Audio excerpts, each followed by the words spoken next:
बिस्मिल्लाहिर्रहमानिर्रहीम। अस्सलाम वालेकुम दोस्तों, मोहतरमा सिदरा सईद बंदेशा की अब से चंद रोज कबल एक वीडियो सामने आई थी जिसमें वो एक जदीद गन से फायरिंग करती हुई दिखाई दे रही हैं, जिसका इनके मुखालिफिन ने बुरा मनाया और इनके ऊपर FIR दर्ज करवा दी। और बंदेशा खानदान की तरफ से भी इस बात की तस्दीक कर दी गई है कि उनके खिलाफ एक मुकदमा दर्ज हो गया है।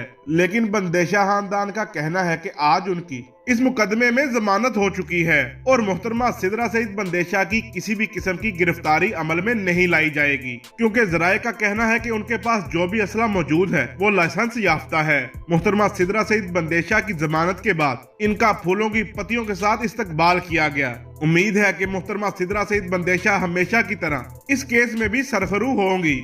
मोहतरम दोस्तों, वीडियो अच्छी लगे तो लाइक एंड शेयर जरूर कीजिएगा। मिलते हैं किसी अगली वीडियो में, तब तक के लिए अल्लाह हाफिज।